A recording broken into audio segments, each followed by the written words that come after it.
Shalom saudaraku, salam sejahtera dalam kasih Kristus. Jumpa lagi dengan saya, Didi Juli. Kita akan belajar berapologetika bersama-sama di channel ini. Ada yang menarik dari ulasan yang disampaikan oleh Guru Gembul mengenai jumlah tempat ibadah orang Kristen dengan orang Islam jika dihitung dari jumlah pemeluknya. Dan juga ada statement dari Guru Gembul yang menyatakan bahwa kenapa orang Islam itu sangat anti dengan rumah ibadah orang Kristen, sehingga kalau mendirikan rumah ibadah itu pasti ada penolakan, bahkan diminta untuk ditutup. Itu karena orang Kristen adalah provokatif menurut dia. Ada bagian-bagian yang perlu kita cermati dan kemudian kita bahas bersama-sama. Sebelumnya mari kita bersama-sama melihat video berikut ini. Berapa jumlah kaum muslimin di Indonesia sampai tahun ini ketika video ini dibuat tahun 2025? Itu ada sekitar 245 juta orang yang secara proporsi itu berarti 87% dari total penduduk. Berapa jumlah Katolik? 8,6 juta atau 3, sekian persen populasi. Kemudian yang Kristen itu ada, yang Kristen Protestan ya, ada 21 juta orang yang itu berarti 7,41%. Jadi kalau misalkan orang Kristen dan orang Kristen Protestan dan Katolik disatukan, itu jumlahnya sekitar 10, sekian persen, ya anggaplah 11% dari total populasi penduduk Indonesia. Nah, coba sekarang kita lihat ya, berapa banyak jumlah masjid yang ada di Indonesia. Itu menurut Pak Yusuf Kalla sebagai Dewan Masjid Indonesia itu melaporkan sekitar 800.000 masjid yang ada. Kalau ditambah dengan musola dan langgar-langgar yang kecil itu bisa tembus 1 juta masjid dan rumah ibadah kaum muslimin. Sedangkan yang Kristen, berapa banyaknya? Yang Kristen itu totalnya itu 74.675 bangunan. Terdiri atas 60.700 sekian itu untuk gereja Kristen Protestan dan 13.948 itu untuk gereja Katolik. Nah, jadi kalau disatu-satukan itu 74.000 sekian-sekian. Nah, dari data ini ada yang cukup mengganjal? Ya, tentu saja. Kalau misalkan Baraya cek, jumlah orang-orang Katolik dan Protestan kalau disatukan itu 1/8 dari populasi kaum muslimin. Tapi jumlah rumah ibadahnya itu 1/11. Artinya orang-orang Kristen dan Katolik itu kehilangan sekitar 25% dari bangunan yang seharusnya ada. Jadi bangunan seharusnya ada yang berbentuk rumah ibadah untuk Kristen dan Katolik itu semestinya kalau diukur dari populasi itu sekitar 100 ribuan. Tetapi yang ada sekarang cuma 74 ribuan. Nah, dari sini kita bisa menduga bahwa memang intimidasi atau kesulitan-kesulitan untuk mendirikan rumah ibadah buat orang Kristen dan orang Katolik itu nampak dari data ini. Tentu saja data ini kasar karena pertimbangan-pertimbangan yang lain belum kita masukkan. Misalkan di tempat-tempat umum itu harus selalu ada masjid karena kaum muslimin itu sholatnya sehari sampai 5 kali. Sedangkan untuk orang-orang Katolik dan Protestan di tempat-tempat umum tidak harus ada gereja karena mereka ibadahnya seminggu sekali. Ya, hitung-hitungan itu tapi perbandingannya ya sekitar hanya 5.000 tempat ibadah saja kalau misalkan dihitung dari situ. Nah, tapi balik lagi, ada masalah berikutnya yang justru lebih mengerikan lagi, yaitu walaupun data dari Dewan Masjid di Indonesia, jumlah masjid di Indonesia itu mencapai 800.000 atau lebih sampai tembus 1 juta, sedangkan Kementerian Agama justru menyebutkan jumlah masjid di Indonesia itu hanya sekitar 300.000 saja. Artinya apa? Dewan Masjidnya menyebut 800.000, tapi Kementerian Agama menyebut hanya 300.000. Artinya adalah ada lebih banyak masjid-masjid yang tidak terdaftar, yang belum mendapatkan izin, tetapi sudah mendirikan. Dan itu dikonfirmasi oleh banyak pihak. Misalkan pendiri-pendiri masjid mengatakan bahwa ya ini memang belum dapat izin, belum apa-apa, dalam tanda kutip itu adalah ilegal, tapi karena aturannya ribet, regulasinya itu panjang dan memakan waktu, jadi dibangun aja dulu, baru nanti izinnya menyusul belakangan. Nah, ini adalah sebuah privilege karena apa? Karena yang Katolik dan Kristen itu sama sekali tidak demikian. Bahkan ketika mereka sudah mendapatkan izin sekalipun, mereka masih mungkin digerebek.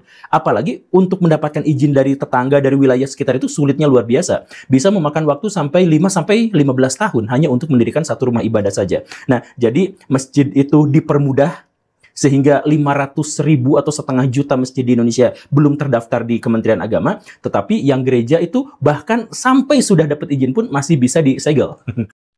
Sebenarnya ada fakta menarik yang disampaikan oleh Guru Gembul tadi itu ya, mengenai tempat ibadah, baik itu untuk umat Islam maupun umat Kristen, dan jika dibandingkan dengan jumlah pemeluk agamanya.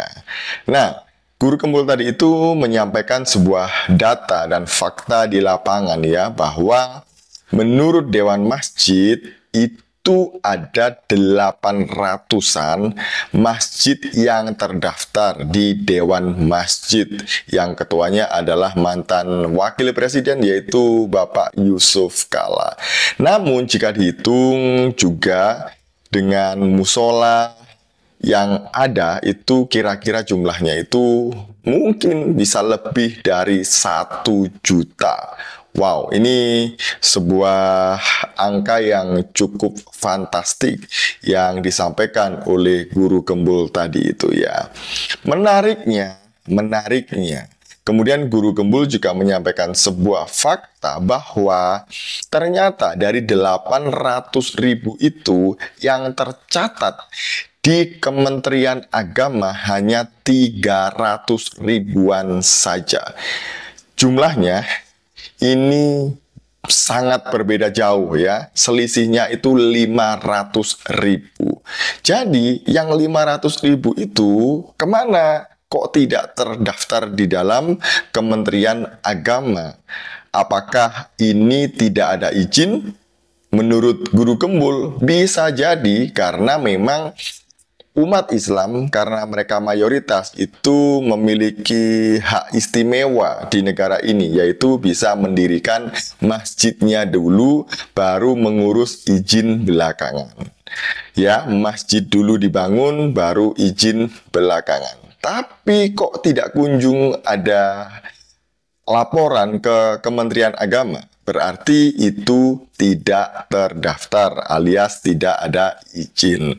Karena memang semua tempat yang dicatat oleh Kementerian Agama itu adalah tempat ibadah yang berizin. Sama seperti yang dimiliki oleh orang Kristen dan juga Katolik. Jadi menurut Guru Kembul tadi itu, jika dibandingkan dengan umat Islam, seharusnya tempat ibadah orang Kristen jumlahnya itu 100 ribuan.